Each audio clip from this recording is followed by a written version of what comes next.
Squishy, squishy, squish. Squishy, squishy, squish. The children in the audience responded to my exaggerated cry with the brightest smiles imaginable. The Academy Festival was just around the corner, yet I was standing in the middle of a stage at a large concert hall. It was part of a show in Lucifer, the old capital city of the underworld. Of course, this was in my capacity of a hero of the hit children's show, The Breast Dragon Emperor. Normally, an actor filled in for me at events like this, but Sir Zex offered me a chance to perform for myself today. I couldn't possibly refuse an offer straight from the Demon King, although he had said there was no pressure if I couldn't make it. Here I go, Dragon Kick! Kick! I lashed out theatrically at a monster, playing the role of my opponent, which promoted the children to erupt in excited applause. It was all so embarrassing.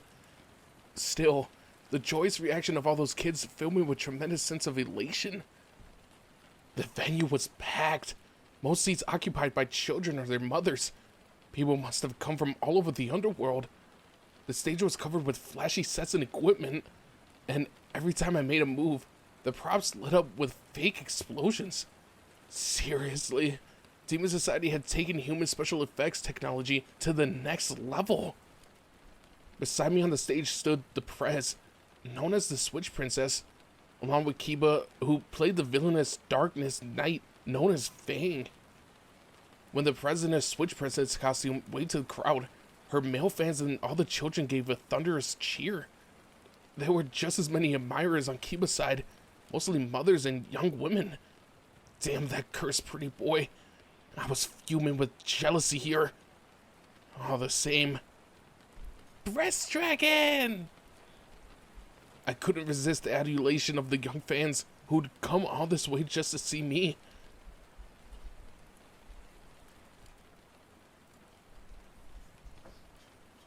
Phew. The hero performance was finally over, so I went backstage for a break. When I was finished here, I'd returned to the human world to help prepare for Kuo Academy's celebration. The Occult Research Club was planning a large-scale event, and we were short on hands, so Kiba and I were pushing ourselves day after day to ensure things were ready on time. It's time now for the Breast Dragon's Quiz Corner. Yay! Hellcat! Hellcat! Konako, who hosted the Quiz Corner, was greeted by a round of ecstatic cheers. She was insanely popular amongst a certain type of fan, older men who were infatuated with petite female characters. A fair number of people had come just to see her. We'd all wound up becoming pretty famous, albeit in a way that we couldn't possibly have imagined. I was grateful for the attention, but I would have never expected the Breast Dragon Emperor to be such a hit. I guess with how little popular entertainment there was in the underworld, this kind of cheesy superhero stuff was still a novelty. This little setup that Sir Zex had put together to add a bit of spice to life in the underworld and brighten up everyone's futures was an undeniable success. Underworld media was gushing non-stop about the Loki attack and the incident in Kyoto. Reporters dedicated plenty of coverage to us members of Ria's Grimoires Familia, who had the unfortunate honor of getting wrapped up in both events. Perhaps owing to that, photographers had mobbed me when I arrived for the show today. Ever since the end of the Great War, flashy battles had become a rarity in Demon Society. Our successes were being treated as welcome news, especially considering that there have been so many terrorist attacks of late, not to mention the rapidly shifting alliances between various forces, too complex for far most to grasp.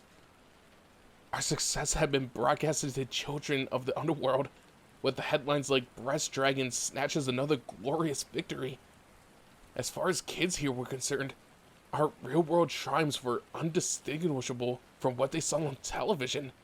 In their minds, their fictional heroes were taking on real-life enemies, ranging from the evil god Loki to the terrorist Chaos Brigade. I cradled my head in my hands and I breathed out a sigh. I was overjoyed, but at the same time, I was so conflicted. Fights were supposed to be uncommon in the modern underworld, right?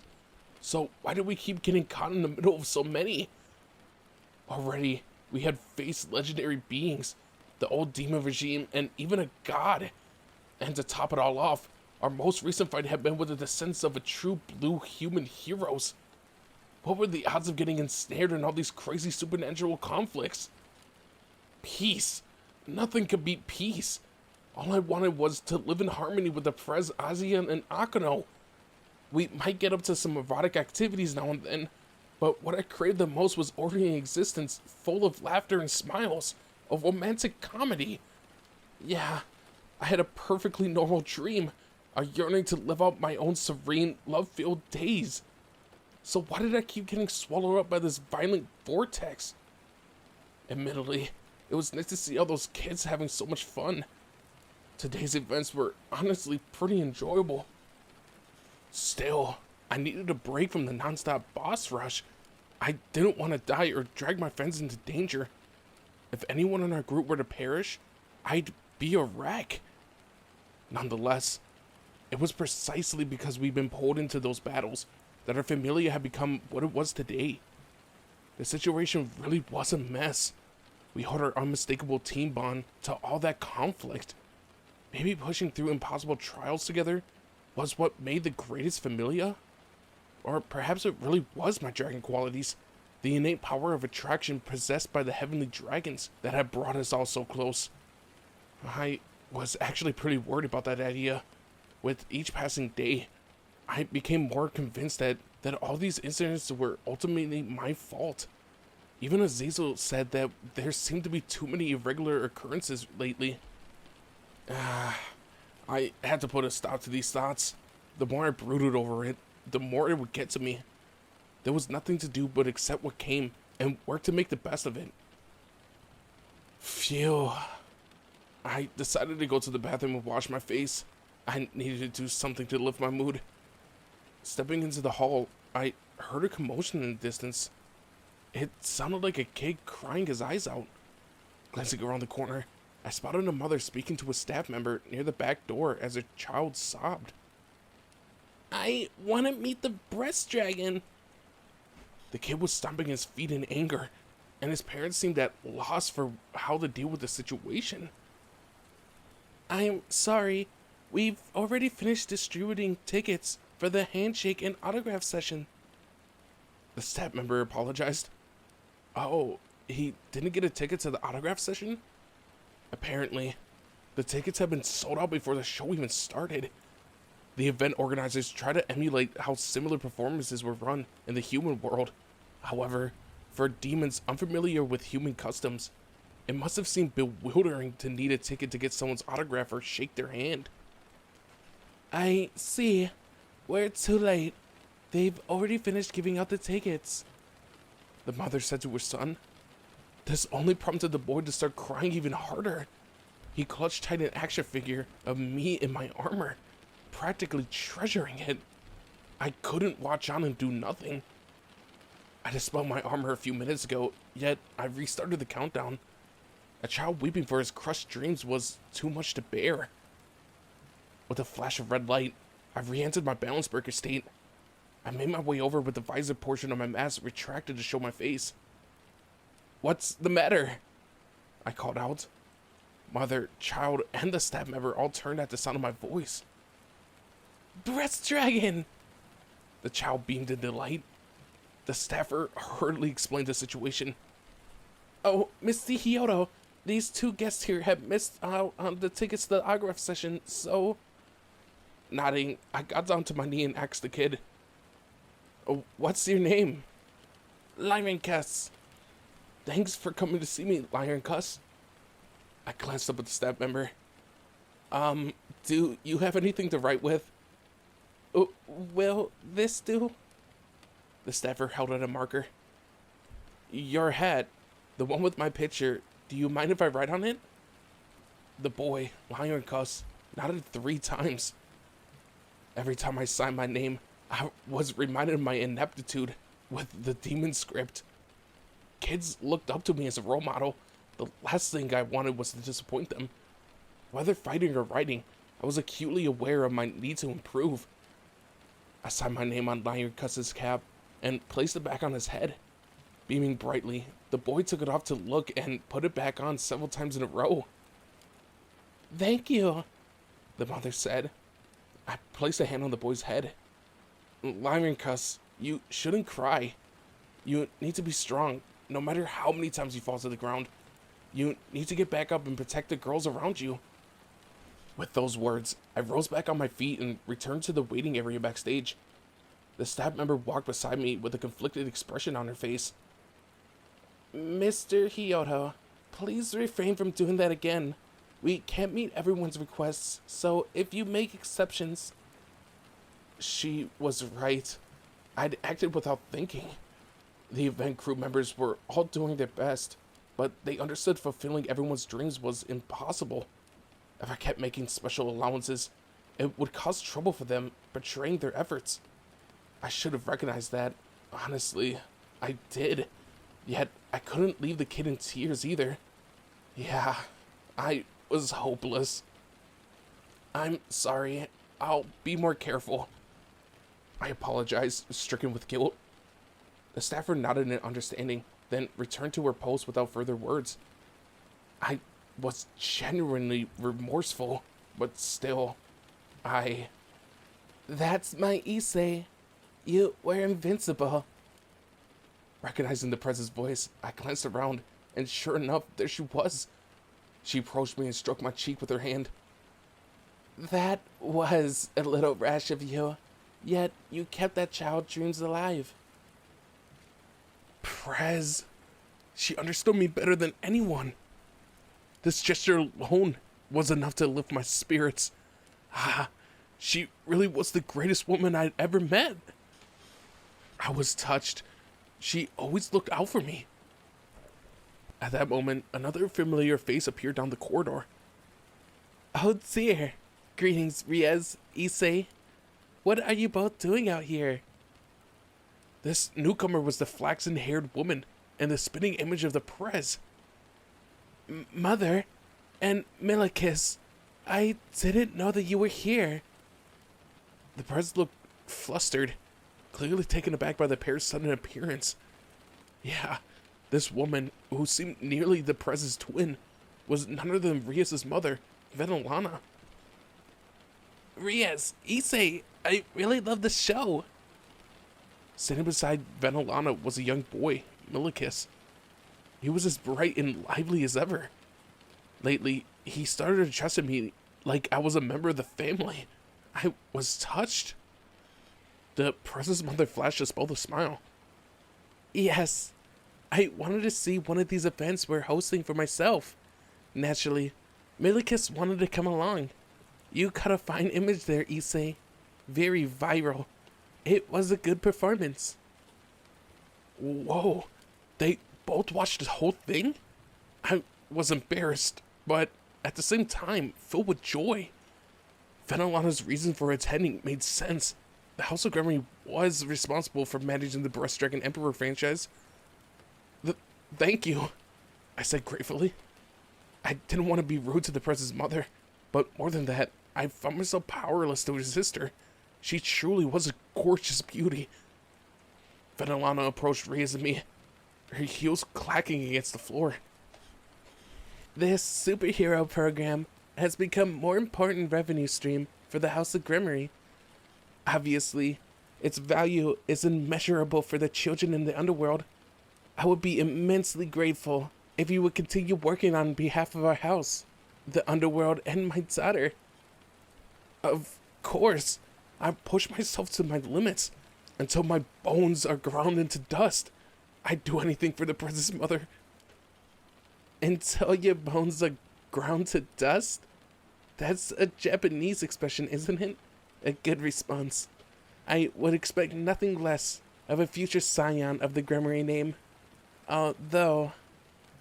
Venelana peered at me with gentle eyes, stroking her chin, deep in thought. I felt a sudden chill. That look of hers was filled with sex appeal. "I don't like it when you call me the Prez's mother. You should address me as mother-in-law, or just mother." That again. What exactly did the Prez's family expect from me? But I don't want to seem rude. There's nothing rude about it. In fact, you would be embarrassing me if you keep addressing me publicly as anything less. Venetlanda's expression underwent a complete reversal, turning powerful and stern. Riaz, she continued, turning to the Prez with narrowed eyes. It seems you've been lax instructing him. I'm sorry, Mother. It's just... You always have an excuse. This is the man that will stand by your side as a leader of our family. You must see that he behaves himself accordingly. And have you decided on your order of precedence? I assume Ozzy and Akano are included at the very least. Ozzy, Akano? Uh-huh. If it's what your man desires, then it's your responsibility as head to see to it. Assuming that it will increase further, you would have to set an appropriate foundation. In your father's case, I was the one who took the reins. It's commonplace for other women to be attracted to strong and charismatic men. Suzex, being a demon king, may have chosen only Grafia, but your man isn't aiming for such heights, correct? In that case, there's no problem. Don't tell me you haven't decided yet. I thought you inherited my assertiveness. Yet, now I discover you've been slacking out before your final hurdle once again. Once you're in that kind of relationship, you gain a sense of authority over the other women around you. Riaz, can you really take this to its conclusion without intervention from Grafia or me? The Prez looked totally deflated by another scolding. Just like Grafia, Venetlanda tended to let loose with a rapid-fire barrage of her dissatisfactions. Both older women seemed quite displeased with Riaz. It sounded like they were concerned about the family as a whole. That included me, right? I didn't quite get it. Was it some kind of Grumir family rule? Or a ceremony, maybe? Honestly, I was still struggling to piece together what had happened with those ancient ruins the President I had visited a while back. I couldn't shake the feeling that something was taking place without my full knowledge. All I wanted was to keep living happily alongside Riaz. Ahem. The President's mother cleared her throat and ended her tirade with a brief, well, that's that then. Maybe that meant we could go now. No sooner than that thought crossed my mind than she turned her scorching gaze my way. Issei, you need to pay attention too. First of all, you need to remember how to address the other members of the House of Gremory. Forget about me for now. What about Riaz? You can't keep calling her Prez forever. That's the most important thing here. Venetlanda pointed her finger at my nose. Do you like Riaz? She questioned. Yes, of course. I respect her, and she's so important to me. I'll protect her no matter what, even if it costs me my life. Those were my true blue feelings. The Prez's face turned scarlet. Had I embarrassed her by stating the obvious? Venetlanda nodded. Very well. I witnessed the heartwarming nature of your master-servant relationship for myself. Let's take this one step further. I want you to think what Riaz means to you in your private life. What she means to me in private? Well, that was obvious. She was the woman that I'd fallen in love with. My darling Riaz. That was why I had to keep her safe. Yet, more than that, I wanted to get to know her. Still, right now, this was a terrifying thought. Could you die for me? A woman's voice echoed in the back of my mind. I shook my head, trying to banish the thought. The Prez's mother left us. Milikus waved to me over his shoulder. I returned the gesture. The Prez, still flushed next to me, cleared her throat. Well, why don't we head home and finish the preparations for the Academy Festival? Okay. The big stuff could wait now, while I focused on the immediate future. The Academy Festival was just around the corner, and there was one other thing I needed to take care of. The following day, I found myself standing outside the first-year classroom. Konako and Gasper's. Ravel Phoenix had just transferred to Kuo Academy. She was even more the dignified, high-class young lady than the Prez was. And this was her first time attending school for normal people. Would she be able to cope with everyday academy life? Fretting over the question, I made my way here during my lunch break. Uh-huh. Isn't that the second-year pervert? Gross. They say he can hypnotize you with just his eyes. And then he has his way with you. I heard he keeps all the school idols caged up so he can control them. He's a monster. The first-year girls all fixed me with baleful glares. And this was hardly the first time they'd done so. I had to learn to ignore it. You may think I was crying, but that's wrong. I had a little sweat in my eyes. That was all. Oh, did you come to check on it too, Issei? I turned around at the sound of Rias' voice. You too, Prez?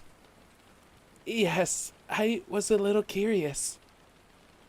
We peeked into the classroom together, spotting Konako and Gasper, in a corner of the room where he wouldn't stand out, speaking with each other.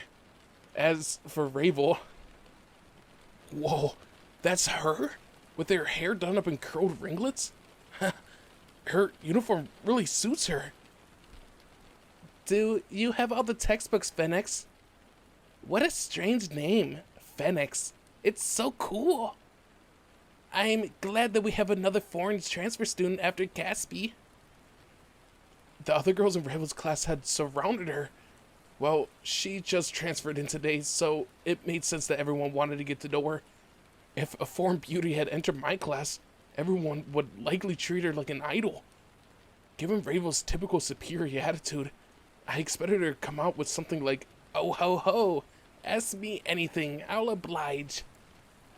Surprisingly, the reality was quite different. Ravel looked more uncertain on how to reply. Her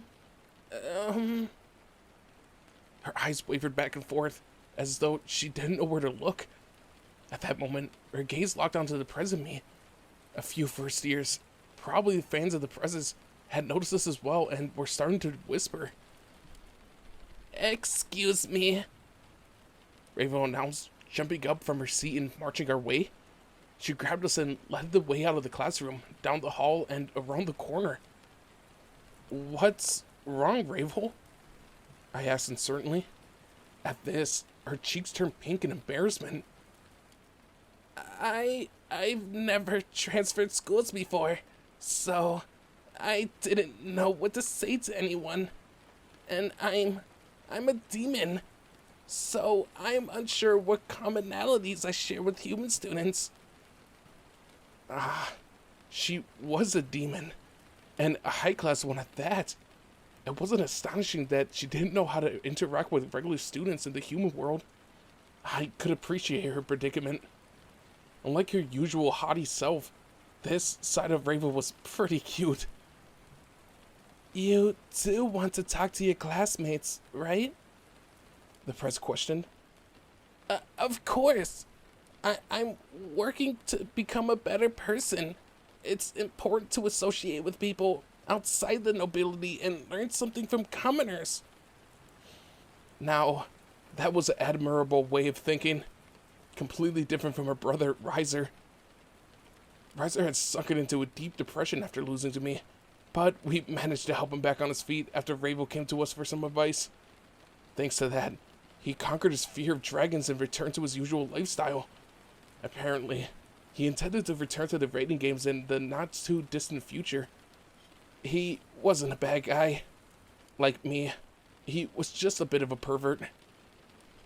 Okay, back to Ravel. Basically, she didn't know how to converse or deal with her peers. Frankly, I thought she'd be able to work it out if she just gave it a shot. I pondered her situation for a moment, then clapped my hands as I struck on an idea. Yeah, there was only one way to solve this.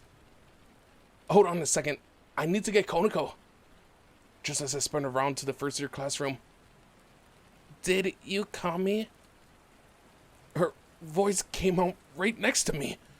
And Gasper was there too. Had they followed us out here? Whatever the case, she was here, and I had a favor to ask. Konako, I need your help. With what? Can you talk to Ravel? Or rather, keep her company as she acclimates to school life. You're in the same class, right? Please? I heard that Konako was one of the most popular girls at Kuo Academy, and she got along well with all of her classmates too. If people saw her talking to Ravel, that will probably be enough to help our transfer student open up. However, Konako seemed displeased by my idea. Her eyebrows twitched and her mouth curled up in evident annoyance. It was a cute reaction, but clearly something was wrong. Had I offended her? After giving it a little thought, Konako finally replied, If that's what you want, I guess I don't mind. Way to go! I knew I could count on you. Alright then, Ravel. Konako here will help you get to know Wussy Roast Chicken Princess. Konako cut in quietly. There was a brief silence. I could see the vein throbbing on Ravel's forehead. Voice trembling, she asked, What did you just say? Wuss. Konako answered without so much as skipping a beat. What's going on here? Before I could get a handle on the situation, the two girls started bickering. You! How dare you address a member of the House of Phoenix in such a fashion? You talk now, but you're pretty quick to shrivel up like a wimp. I thought you'd worked up some backbone, seeing as you decided to come to the human world. And now you're bothering Issei. You clueless roast chicken princess. I heard something break inside Ravel. Her whole body was exuding a frightening aura. Even her hair was beginning to move on its own. Konako glowered, refusing to back down. I don't want to worry Issei. You insolent Nekomata. Roast chicken. I could practically see the figures of a cat and a firebird rearing up behind the two, glaring fiercely at each other. I'm scared. A terrified gasper fled behind my back. Hey, I'm scared too, you know. Hold on, you two. Why are you getting so angry? I need you to get along. You're classmates. I stood between Konako and Ravel, doing my best to defuse the situation. A battle of feline and fowl in the middle of the school. It was terrifying. I had to put a stop to it. Both Konako and Ravel were my treasured underclassmen. Come on now, let's all calm down. No one's bothering me. If someone is troubling either of you, I'm happy to talk whenever you need to. Whose side are you on? The two girls snapped in unison. How was I supposed to respond to that? You're too kind, Issei. The press whispered beside me. At that moment, a first-year girl walked past us, tripping and dropping a pile of handouts all over the hall. This was what happened when you didn't look where you were going, I guess. I bent down, thinking to help her collect the scattered papers, but Raven was one step ahead of me. You are right. We're in the same class, aren't we? I don't think I know your name yet, though. Thank you. So, you recognize me, Phoenix. My name is Murata. You can call me Ravel. Ravel was acting friendly and generous. The fact that she reached out to help practically by reflex was proof that she was kind. Plus, she already recognized the face of a classmate despite transferring this morning. Murata looked positively touched. After a second, Konako and Gasper helped pick up the documents too. While they were both picking up sheets, Ravel and Konoko's eyes met. What? The two of them quickly looked away from each other. Seems like they got some challenges ahead. Later, I heard that Ravel began opening up to her classmates thanks to her encounter with Murata in the hallway. Konako was watching out for her as well. Ravel's school life was off to a good start.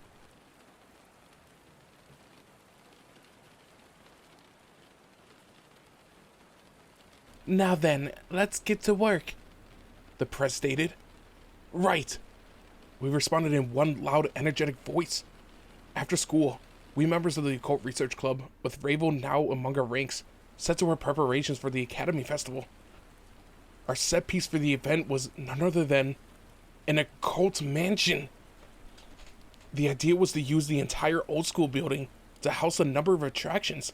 We had a haunted house, a fortune teller's room, a cafe, an occult research report, and a bunch of other ideas we devised together. Since the Occult Research Club was in charge of the entire old school building, we decided to use it to its fullest. There were a great many unused classrooms throughout, plus the others have been turned into storage areas. We intended to use those spaces for our haunted house, fortune teller room, and cafe. As such, we were in the middle of carrying out all the necessary renovations.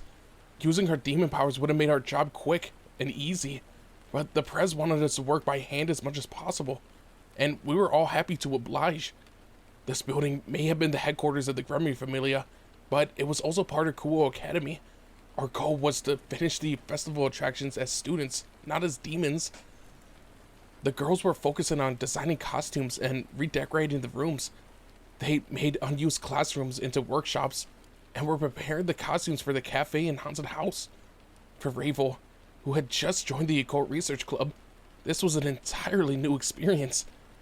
All the same, she was doing her very best to pitch in. Kiba and I were devoting our time to modifying the building itself, cutting and assembling pieces of wood and other materials with saws and hammers. Strictly speaking, the girls were all demons too, and were considerably stronger than regular humans. They would have had no problem with the heavy lifting side. The point was to carry out our expected roles as students. So we men had been tasked with the more physical stuff. Issei, hold that for me. Right. Kiba and I were grappling with a large piece of lumber outside.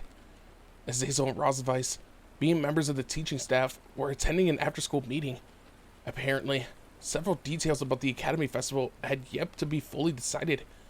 I had a feeling that the main topic was precautions for visiting parents and guardians. My mom and dad would be attending, although it was to mainly see Azia. If this was anything like the sports festival, the Prez's folks might also stop by. Dealing with Sir Zex and Leviathan dropping in at the same time would be a nightmare. But that problem was for the student council. While we sawed through some lumber, Kiba asked, Hey, Issei, have you heard of Diehauser Belial? That name did ring a bell. I'd overheard the Prez and Akano mention him a few times, and the Prez had watched some videos of him for her research. Only by name. He's the rating game champion, right? Kiba nodded. Yeah, he's number 1 in the official rankings. The reigning king, a living, breathing monster. He's also the current head of the House of Belial. He's a true master of the reigning game, and has been at the top seemingly forever.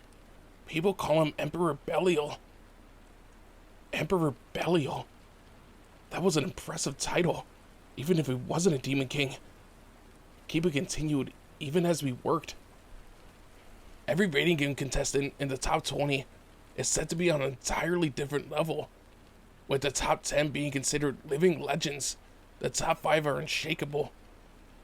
In particular, Badiz Abaddon in 3rd place, Roygun Belfriger in 2nd place, and Diehauser Belial in the 1st place are demons of the highest order, comparable in power and strength to the current demon kings. Those 3 positions are said to be rock solid, barring a major crisis like another war. They're praised as the rating game flawless crystals, polished to perfection thanks to having pulled through so many matches. So, they achieve perfection through combat. Just what sort of demons are they? Demon King class? Are they even allowed to compete? As I thought on it, I realized that wasn't too unusual. Old Tanin was an ultimate class demon, and he placed among rating game's top 10. He wasn't retired exactly, but he dedicated his time to training young dragons rather than participating himself.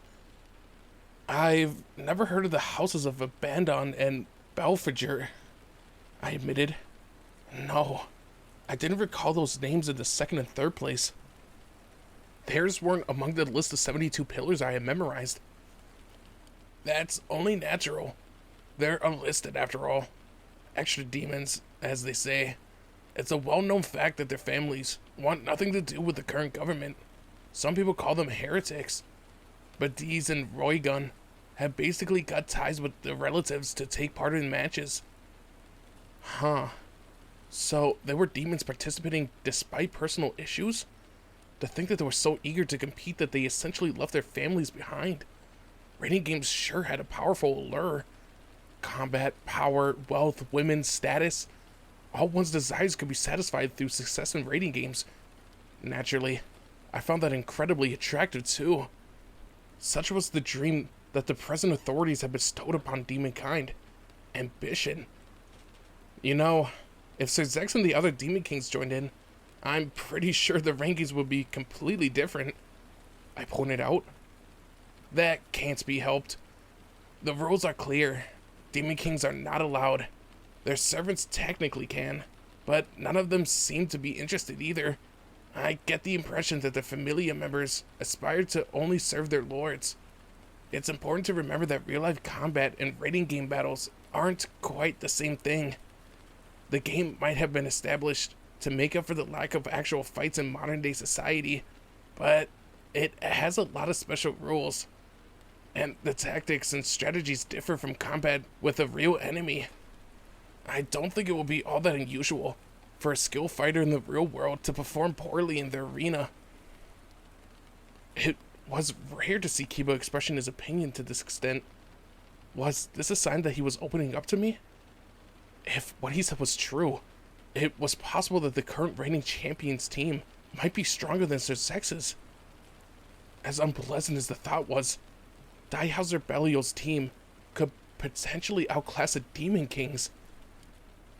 So, raiding games are basically simulations because there's no real-life full-scale battles right now? I responded. And you're saying we shouldn't forget that they're a different beast entirely from the real thing? Kiba nodded. Our Familia had gained plenty of real-world combat experience, but we struggled to deal with some raiding games rules. Our match against the Siege Familia had proven that point. If we intended to keep competing, we would need to do so with a fresh mindset. Kiba hammered a nail into the wood.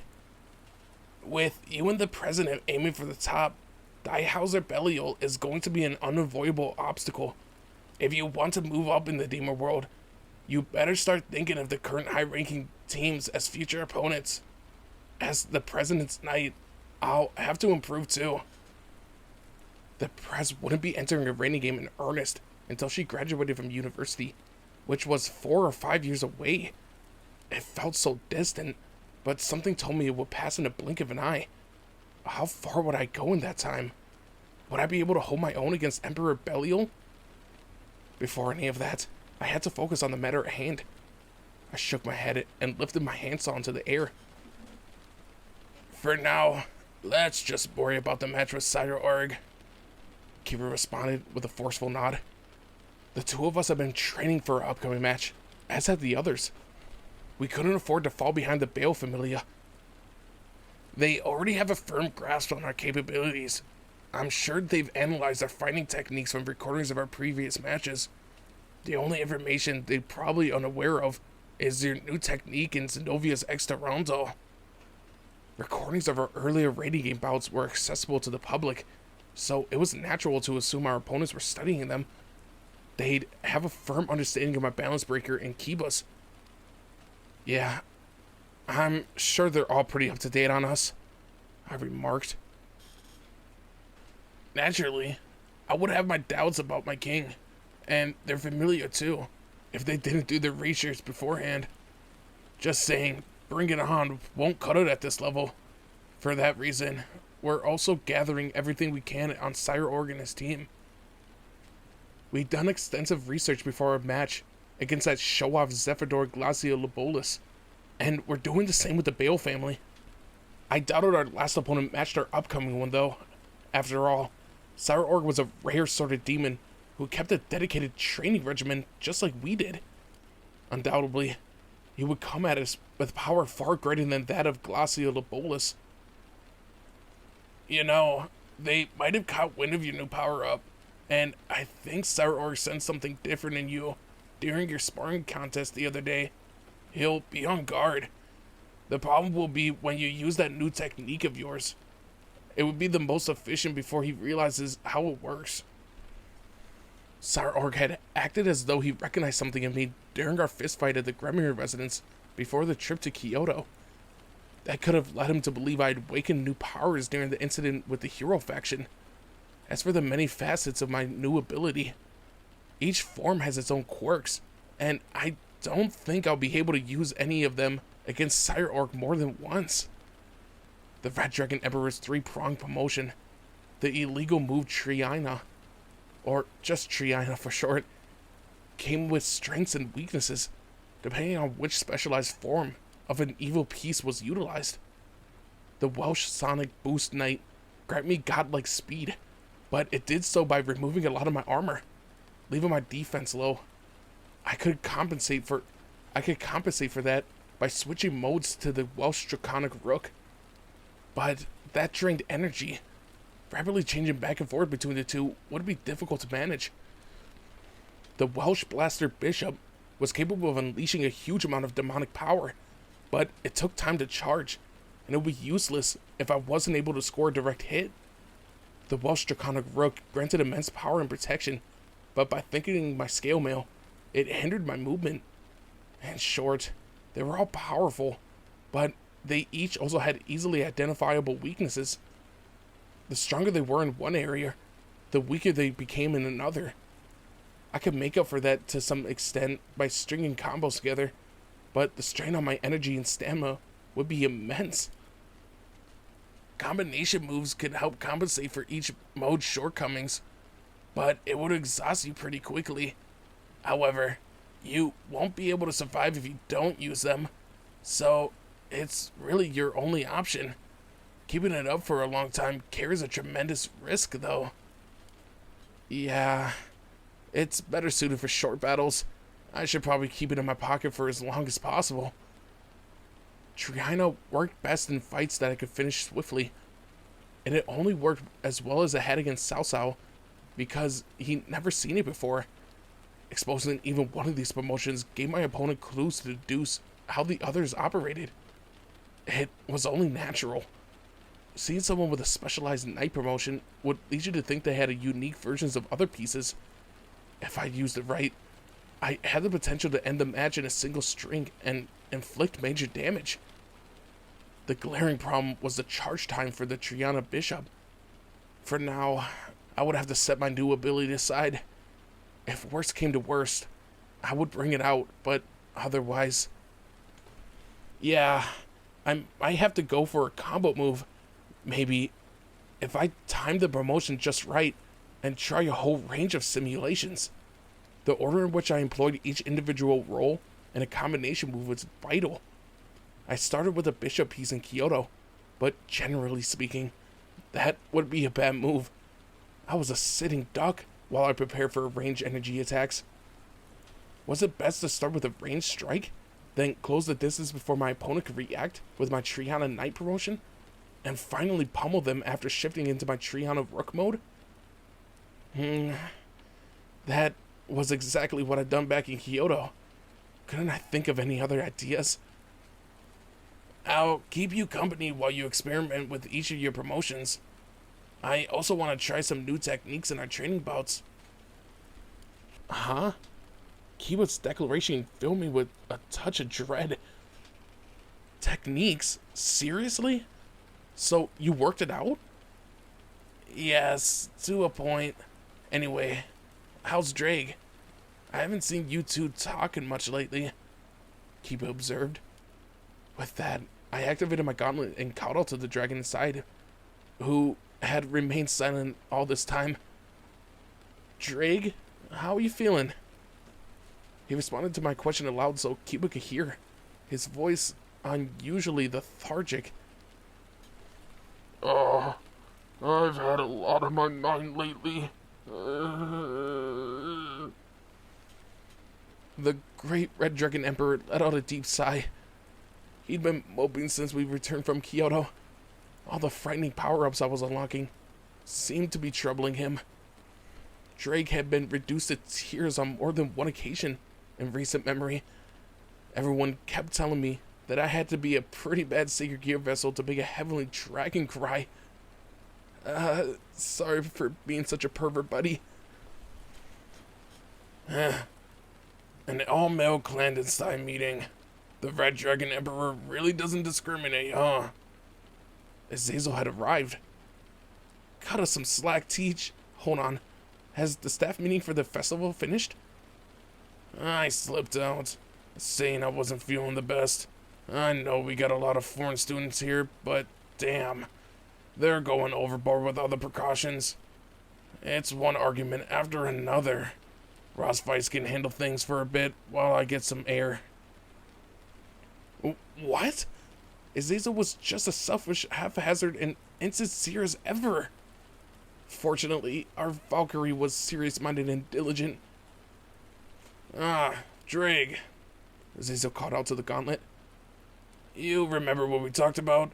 Well, I found you a good counselor. Oh, thanks. I was taken aback by this exchange. Hold on a second. What do you mean, a counselor? Seriously? Why wasn't I aware of this? Azazel scratched his cheek. Well, Drake sent me a private message through Fafnir's jewel. I noticed he's been pretty depressed lately. Sounds like whenever he hears the word breasts, it tears at his heart. I was rendered speechless by this admission. What on earth? Seriously? I asked Drake. The Heavenly Dragon sighed deeply. Yeah, sorry, partner. I haven't been able to get excited lately. It won't affect you using your powers, though, so don't worry. It sounded like Drake was worse off than I imagined. Was he having mental problems? It isn't because I delved into my sacred gear, or because I got that new technique, is it? Was I to blame for Drake's current state? Azazel shook his head. Nah. He's been shocked by seeing all your breast miracles. Even if his soul is trapped in a sacred gear, he's still one of the only two heavenly dragons you know. He's got his pride. Any creature like him would be depressed after seeing you get stronger from tits so often. I was so stunned that my legs gave out. I dropped to my knees. How could this be? Had tapping into the power of breasts for power-ups wounded his heart? When I reflected on it, I realized that Azazel was right. Every time I used boobs to take advantage, Drake would end up crying. I didn't mean to hurt him. I'll forward you the counselor's number later. It sure wasn't easy finding someone who specializes in dragons. Anyway, I better see how things are coming along with the old school building. With a wave of his hand, Azazel left Kiba and me behind. I stroked my gauntlet, still aghast over my poor partner. I'm sorry, Drake. You've always been there to help me, and now I've driven you to the point of misery, all because of my perverted powers. I've been striving to develop my power so I could use it in place of my Juggernaut drive. Although I achieved that goal, I feel guilty for the price that came with it. No, your power-ups aren't bad at all. They're quite effective, actually. It's just, I suppose I'm not as spiritually hardy as I believed. I'm sorry. Drake, I was ignorant of how much this was hurting him. Had I known, I would have made his mental care a top priority. Don't apologize. This is my fault. I was only thinking about myself and didn't stop to consider how those actions would affect you. I kept relying on you without offering anything in return. I'm a failure. Partner. Drake seemed touched, his voice tearful. I hugged my left arm with my free hand and called out, I'll help you. There will probably be a whole lot of more press from here on out, but I'll be here for you. Yeah, At this rate, my heart will keep getting torn into pieces. I'll leave everything to you. Drake, I'm sorry. Kiba watched this emotional scene from the sidelines, obviously unsure how to react. Ultimately, he went with a forced smile. Are you still working, Issei? The press had emerged from the old school building. Is something wrong? It looks like the preparations are taking a little longer than expected. I suppose I'm wasting your time talking, huh? I waved my hand to dismiss that notion. Not at all. Had she come to check on us? Cyber Org's butler is here, the press explained. He says he has a favor to ask you and me in private. This was a development I hadn't expected.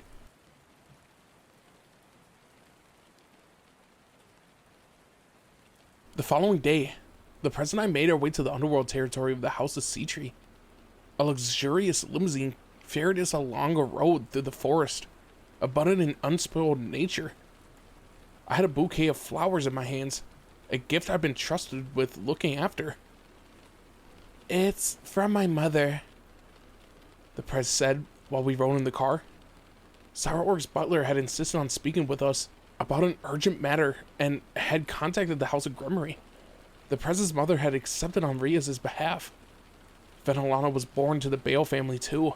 She probably accepted that butler's request because of that connection. Our reason for coming aside, the Sea-Tree territory is rich with nature, I remarked. Yes, the press agreed, nodding. Among the various swaths of territory belonging to the high-class demon families, the Sea-Trees have a great many important nature reserves. There are a lot of beautiful places to visit here. We should bring everyone else with us next time. So this part of the underworld was blessed with organic beauty. The mountains surrounded by trees of so many colors were certainly a sight to behold. As I stared out the window, the press added, it also has some of the best medical facilities in the underworld too. Medical facilities? Yes, that's where we're headed. One of the leading hospitals. A hospital? We're going to a hospital? I certainly hadn't expected that. Did it have to do with one of Cyberorg's, or rather one of the press's relatives? Had someone been hurt? Surely it wasn't Cyberorg himself, right? He hadn't gotten injured by overexerting himself, training before our match, had he? I was speechless, unable to comment on this dire subject. The limousine continued through the forest, eventually emerging into an open area. Our drive went for another 10 minutes, finally concluding in a drop-off zone in front of a large building. We stepped out of the car. We've been expecting you. A middle-aged man dressed in a butler's outfit greeted us, bowing formally. He had a crisp, disciplined air and seemed capable of managing practically any task thrown his way without missing a beat. Please, show us in, the press replied. Come with me. The press and I followed behind the butler, moving through the expansive hospital to an elevator. Issei, you know that my mother was born of the House of Bale, yes? The press asked quietly. Yeah, that makes you and Cyberorg cousins, right? It does. My mother is the older sister of Cyberorg's father, and he's the current head of the House of Bale. However, the two were born of different mothers. My uncle is the son of his father's foremost wife, while my mother is the child of his second wife. So, the House of Bale's current head and the Prez's mother were half-siblings. It must have been a complicated family tree, what with both a first and second wife. And my aunt's family, Cyberorg's mother's clan, is one of the 72 pillars, the House of Vapula. They're a great noble lineage, known for ruling over mythic lions. Vapula? And lions? Cyberorg sure had an impressive heritage. The elevator came to a stop at the uppermost floor. Passing through the doors, we found ourselves in a busy ward. The butler led us down the corridors for several minutes until we reached our destination. In here, Lady Reyes. The Pres and the butler entered the private hospital room. I followed after them and discovered a gorgeous woman asleep on the bed. Greetings, Auntie, the Pres said, gazing at the woman through eyes filled with sorrow. Hold on. Auntie? She can't possibly mean. The butler took the bouquet of flowers from my hand and explained. This lady is Mizra Bale, Master Sarah Org's mother. Yeah, my hunch was proven correct. She was sound asleep, breathing through a ventilator. I didn't recognize the grader machine she was hooked up to, but it looked like a life support system. Its design was different from those I'd seen in the human world, so I couldn't guess its precise function. For her to be hospitalized like this, clearly something was wrong with her. The butler, still holding the bouquet, broke down into sobs. The reason I've asked you here today, Lady Reyes, Red Dragon Emperor, is to beg you to wake Lady Mizra from her sleep. I was taken aback by the butler's sudden tears, unsure how to respond. Thankfully, the Pres took initiative. I'll have to fill in Issei on the details. Thus she began explaining the turbulent lives of mother and child. Sire Org was the product of a union between his father, the head of the House of Bale, and his mother, hailing from the noble line-ruling House of Vapula. Everyone had rejoiced at the birth of the new heir. However, no sooner had Sire Org came into the world than he was faced with a terrible truth. He possessed virtually no demonic power to speak of, and was unable to wield the House of Bale's characteristic power of destruction. For generations, the head of his family had been blessed with strength and abundance, and the destructive ability was taken as a given. Yet, Sire Org lacked it. From the moment he was born, his father, despairing, directed his anger at his wife. What did you do with my clan's powers? How could you have given life to this defect? A defect? Simply because he had been born without demonic abilities or his ancestors' powers of destruction, his father abandoned him. In the same way, his mother, having produced a boy seen as a failure, became the target of her husband's scorn. She was branded a stain on the House of Bale, the mother of the faulty child. It was too cruel, except for my family and those of the House of Vapula. Practically everyone connected to the House of Bale, in some way, blamed Lady Mizra. They treated her horribly. The Pres told me, her eyes as wet as the butler's. When the rumors reached the House of Gremory, my mother tried to bring Aunt Mizra to our territory for her protection, but the Bales refused. People had condemned Venelana, saying that someone who had left the family for another shouldn't speak out for a wife who had married into the main branch.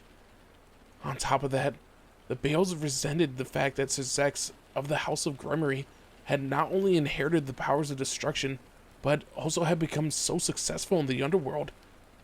I suppose I could understand the resentment. Those unique abilities that manifested in the children of another house, instead of the family's rightful heir. There could be no irony more painful for the House of Bale. If not for the Demon Kings, whose titles aren't hereditary, would rank among the most senior of demon lineages, one can't simply speak out against them without consequence, and they're exceptionally prideful, always worried about how others see them. As far as they were concerned, Aunt Mizra and Sire Org were nothing but trouble. The House of Vapula had requested that Lady Mizra and Sire Org to be permitted to return to them, but the Bale's response had been a cruel one. His lordship refused to relinquish Master Sire Org, the butler explained. He wouldn't allow the family's shame to be known to the world, Naturally, Lady Misra couldn't leave her son alone. Without her protection, the young Sarah would have been locked away, forced to live a life of disgrace. In the end, Lady Misra declined help from her family and chose to live in a remote region of the Bale territory with Master Sarah and a small number of attendants, myself included. Although their new abode was isolated, staying well within the Bale territory meant being under constant surveillance. The main family, the House of Bale, wouldn't permit Sarah existence to become public knowledge. Thus, the main family forced the mother and son to live in seclusion. With practically no support from her husband, Lady Misra moved to the countryside with her young child. For someone brought up in high society like Lady Misra, living alone and unsupported must have been particularly difficult, the butler said. But even so, she gave Master Sarah an exemplary upbringing. She knew when to be strict with him and when to be kind. A demon with no powers to speak of would be the target of discrimination no matter where they went. Even in a more rural region, he was often the target of scorn. He was constantly tormented and bullied for having powers inferior to low and middle class demons. Nonetheless, whenever Sarah returned home in tears, Lady Misra would always have a strong reminder for him. Even if you lack demonic powers, you still have a splendid body. If you come up short in one area, make up for it with something else. Whether it's brute strength, knowledge and wisdom, or speed, seize it. You're a son of the House of Bale, no matter what anyone says. Even if you don't have the power of destruction. So long as you don't give up, you'll eventually prevail. The press finished. That's something Sarah told me once. He said it was an important lesson he learned from his mother. So long as you don't give up, you'll eventually prevail. That phrase resonated in my chest. Behind the scenes, Lady Misra continued to apologize to the main family. She repeatedly begged for their pardon for her son's lack of destructive power. There were so many times she broke down while he slept by her side. I'm sure the young master himself realized that after a while. One day, he stopped running home crying and decided to stand up and face everything head on. He confronted those who disparaged and belittled him for what he lacked. And no matter how many times he kept falling to the ground, he always pulled himself back up.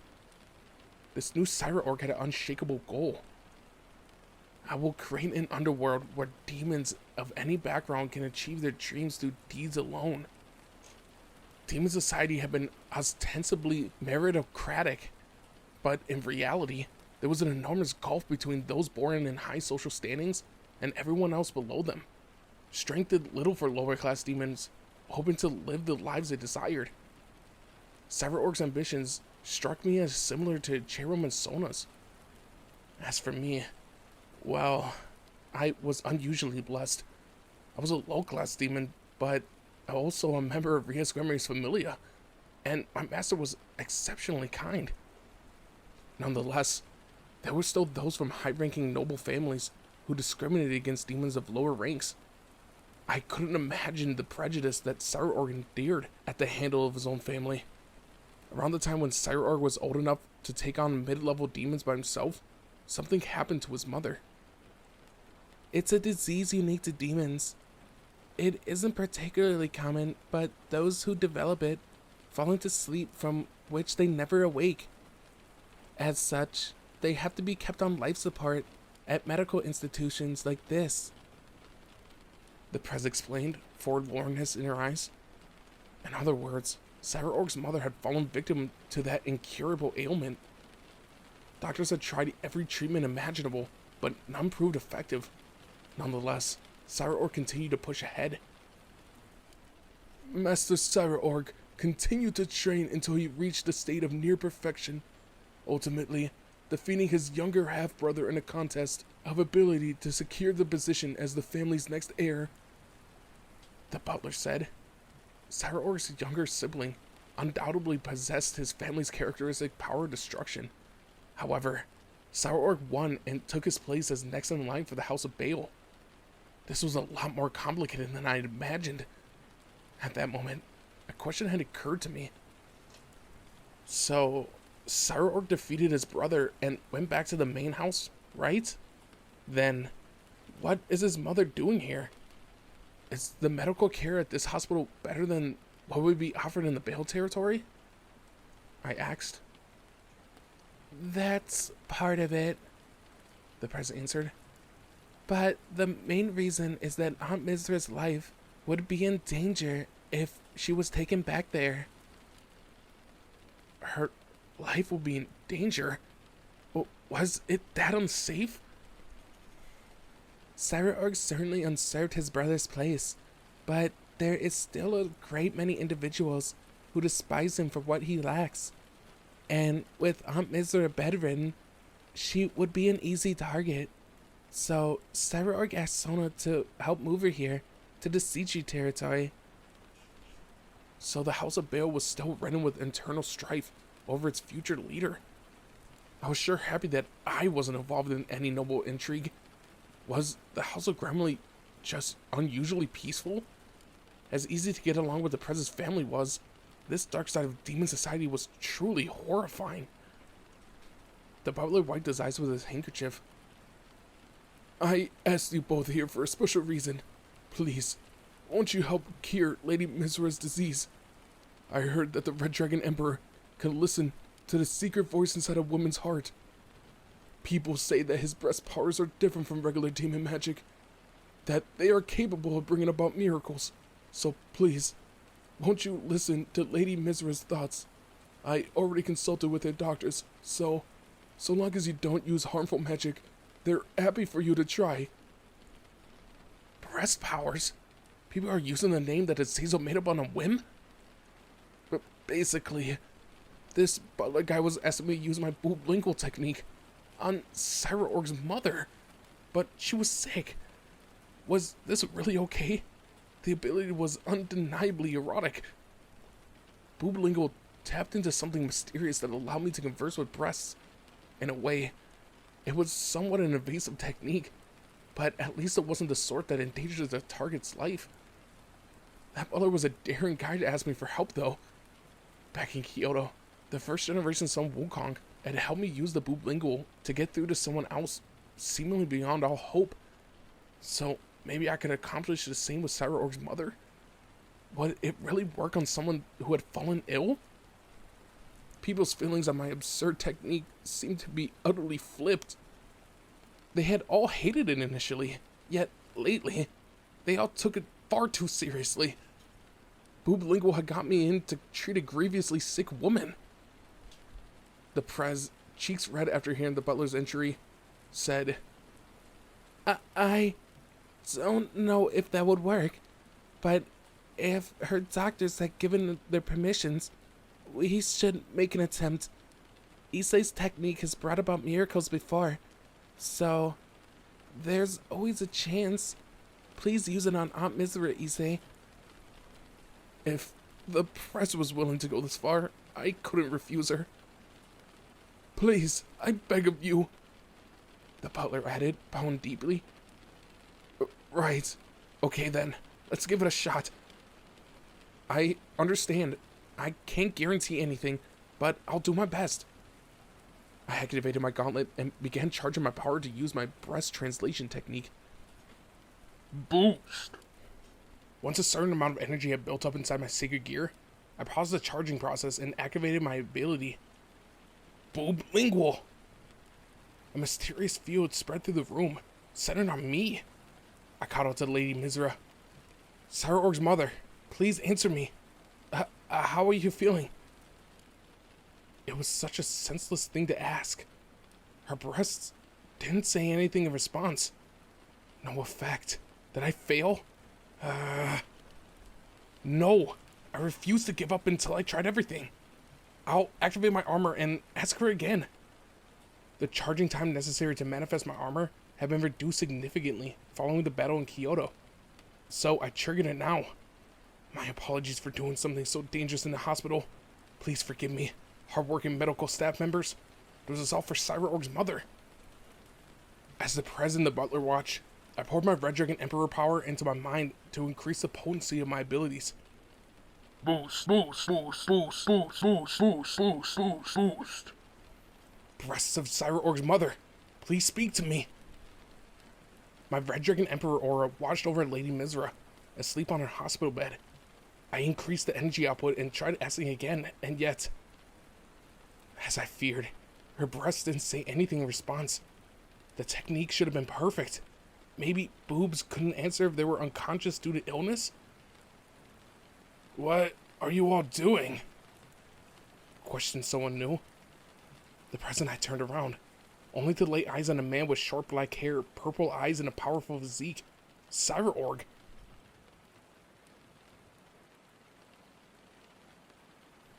I see. I'm sorry.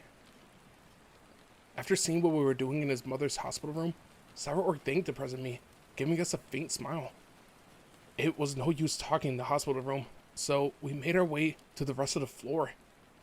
I had deactivated my armor, of course. I couldn't afford to walk around in a hospital dressed up in a full suit of armor. I could barely believe that I was being thanked for using boob lingual on a comatose woman. Describing how the situation made me feel was beyond my ability.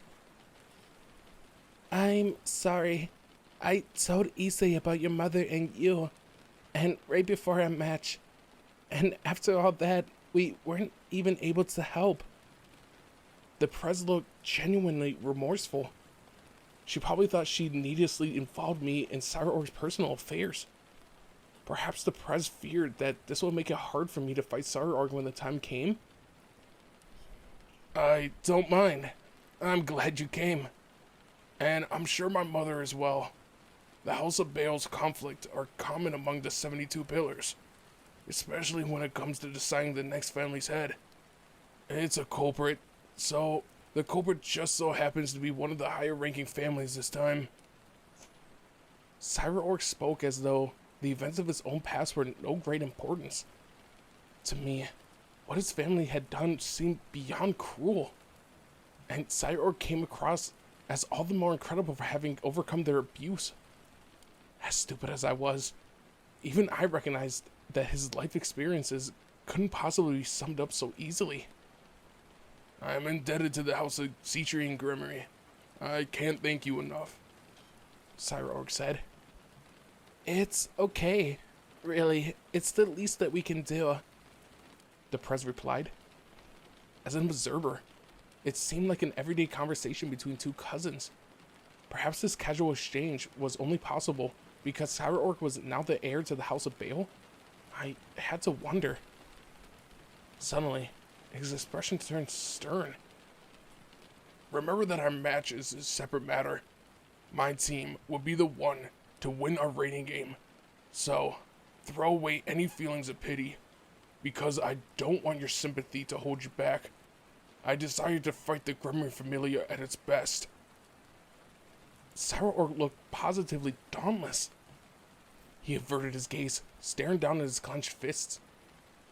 All I have is this body, so if I lose, everything I've worked to achieve, all my accomplishments, will be forfeit. Having failed to inherit my family's powers of destruction, my only path forward is through victory.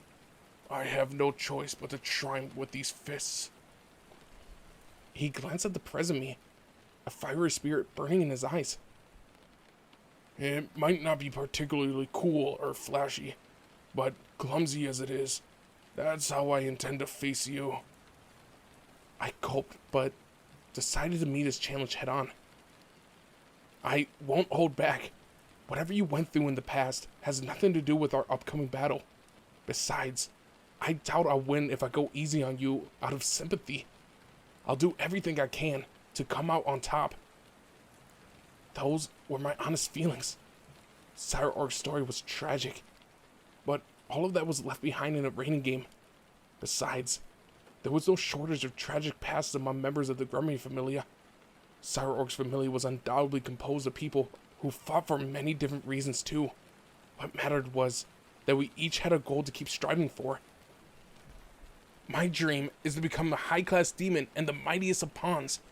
And to do that, I need to defeat you, Cyberorg. to make my own ambitions a reality. At my declaration, Sarah Orc broke into a satisfied grin. Good, yes. That will do just fine. You learned something in Kyoto, didn't you? I can see in your eyes. You're more confident now. Stronger. Uh-oh. I let myself get carried away. It wasn't good to let an opponent scrutinize me like this before a match. Sarah Org was one of the few opponents who acknowledged my abilities, and it looked like I unknowingly let my aura flare up in response to his anticipation. Rias, Issei Hyoto, let's fight for our dreams and ambitions, Sarah Org said. Yes, I won't lose, the Prez answered boldly. After that, the Prez and I bid Sarah Org and the butler farewell and headed home. I felt bad for not being able to help, especially since the butler had expressly come to me. Then again, if my breast techniques were that effective, the doctors of the world would lose their jobs. I sat in deep thought in the limousine, staring out the window at the passing forest scenery. I couldn't lose, and yet, I still hadn't lasted to the end of a single raiding game. I suffered a miserable defeat against Riser Phoenix, and lost to Saji in the battle with the Seichi Familia. While I had numerous regular victories under my belt, I couldn't help but feel ashamed. My dream was to become the mightiest of pawns in a high-class demon. Plus, to secure a victory for the Prez, of course. That was all I had to do. That meant I would definitely... You're really starting to look like a full-grown man. And The Prez whispered softly beside me. Huh? What did you say? Despite my asking, the Prez only smiled faintly. Perhaps it was my imagination, but I thought she looked a little sad.